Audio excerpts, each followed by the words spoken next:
Memasuki awal bulan September 2022, banyak sekali pilihan HP terbaru yang sudah rilis di Indonesia.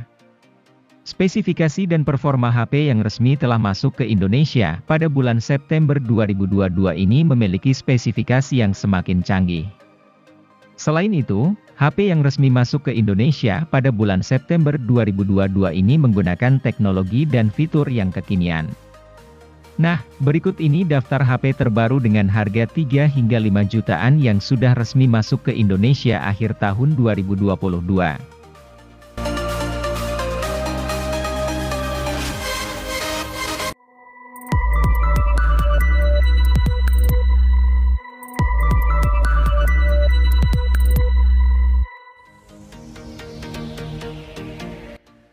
Meski tidak menggunakan jaringan 5G, Oppo Reno 8 4G juga punya daya tariknya tersendiri. Ponsel ini memiliki ketebalan bodi yang sangat ramping dan tipis, yakni hanya 7,7 mm saja. Hadirnya ring light di sekitar kamera belakang juga tak hanya membuat tampilannya semakin kece, tapi memenuhi sisi fungsionalitas tertentu. Dengan ring light ini, Anda jadi tahu setiap kali ponsel menerima notifikasi atau pesan.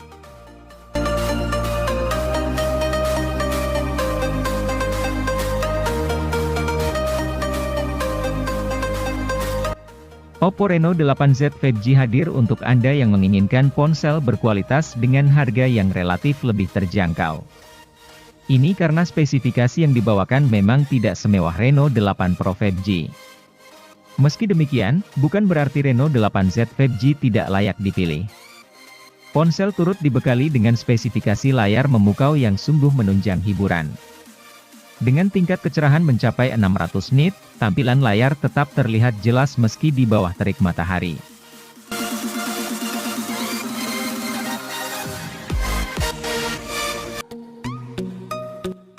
Apakah Anda termasuk orang yang tidak kebagian Realme GT Neo 2?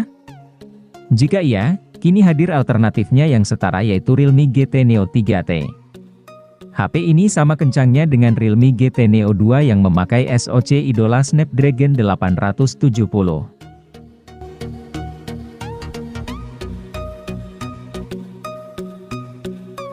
Realme Narzo 50 varian 4G memang punya keunggulan di sisi performa. Namun sayangnya ia belum hadir dengan generasi jaringan kelima. Itu mengapa? Realme menghadirkan Narzo 50 5G yang berikan pengalaman gaming prima dengan balutan konektivitas kencang di kelasnya. Sudah tak lagi gunakan Helio G96 seperti versi 4G-nya, kini Anda bisa rasakan lonjakan kinerja yang dahsyat dengan Dimensity 810 5G. Berbalutkan proses fabrikasi 6 nanometer, ponsel akan terasa jauh lebih hemat daya ketimbang HP 3 jutaan lain pada umumnya.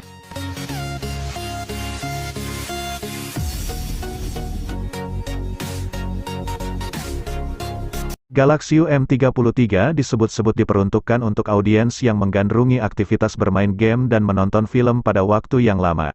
Hal tersebut rupanya jelas terlihat dari spesifikasi yang dibawakan smartphone seharga 3 jutaan ini.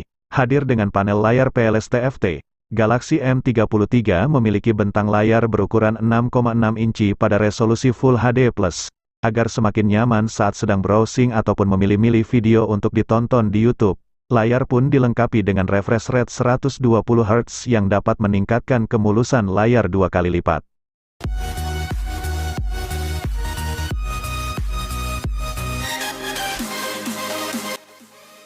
Poco F4 bukan lagi menyandang gelar sebagai flagship killer. Namun, ia adalah HP pembunuh dari ponsel flagship killer. Benar saja, banderol harga HP ini hanya 5 jutaan, tetapi apa yang ditawarkan serupa dengan ponsel flagship killer.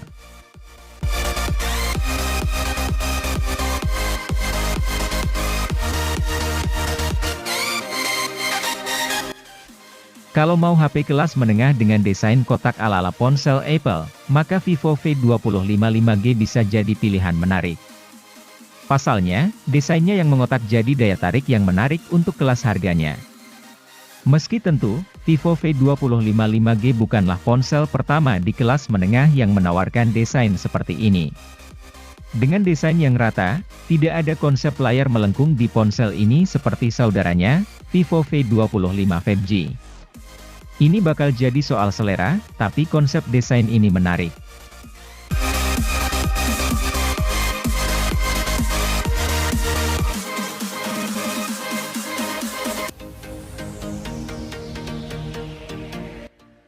Vivo Y35 semakin memperlengkap jajaran smartphone Vivo di kelas harga menengah.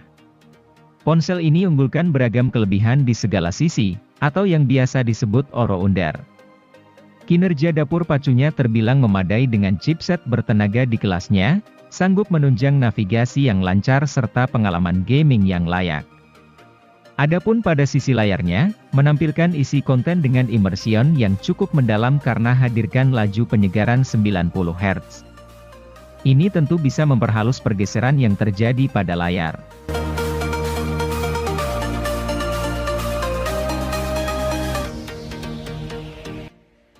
Sesuai namanya, Xiaomi 12 LED ditujukan untuk Anda yang mendambakan smartphone berspesifikasi tinggi, namun dengan bobot yang ringan. Hadir dengan berat 173 gram dengan ketebalan 7,3 mm, ponsel ini dijamin akan senantiasa terasa nyaman dalam genggaman. Ponsel dengan harga rilis 5 jutaan ini diotaki dengan chipset powerful Snapdragon 778G. Serta konfigurasi triple kamera 108 megapiksel. Sehingga ia tidak hanya sekadar cocok untuk bermain game, namun juga mampu menghasilkan foto dan video memadai.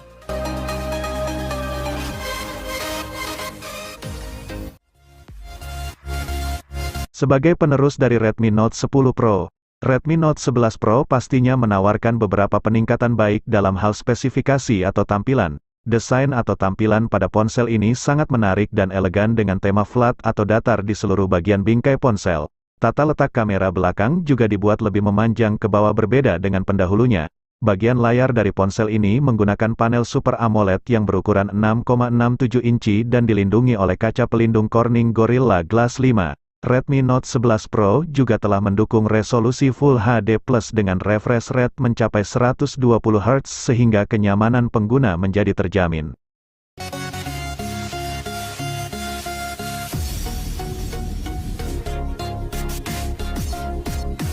Setelah hadirkan Realme 9 Pro dan Pro Plus di Indonesia, kini giliran Realme 9 reguler yang unjuk gigi. Merupakan varian reguler. Spesifikasinya tidak kalah bagus dengan pesaing di harga yang sama. Bagaimana tidak, ia menghadirkan kamera 108 megapiksel yang membuatnya setara ponsel flagship dari sisi kemampuan fotografi. Selain itu, ponsel ini didukung juga dengan Snapdragon 680 yang memiliki fabrikasi 6 nanometer. Lagi-lagi membuatnya mirip HP flagship namun kali ini dari sisi efisiensi dayanya. Seolah tidak cukup.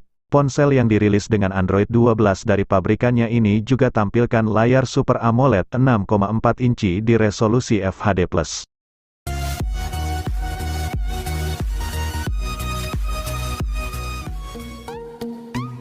Sebagai varian Pro, HP ini memang tidak sebaik Pro Plus dalam spesifikasi maupun kemampuan secara keseluruhan. Tapi, rupanya tetap ada beberapa hal yang dimana ia lebih unggul dibanding varian Pro Plus. Sebut saja layarnya yang kini mengusung refresh rate 120 Hz alih-alih 90 Hz. Walau begitu, panelnya berubah dari AMOLED menjadi IPS LCD saja. Bukan cuman itu, baterai ponsel ini juga memiliki kapasitas 5000 mAh yang sedikit lebih banyak dari Pro Plus dengan kapasitas 4500 mAh. Tapi hal ini juga jadi berimbas ke fast chargingnya yang hanya 33 Watt sedangkan Pro Plus sudah sediakan daya 60 Watt.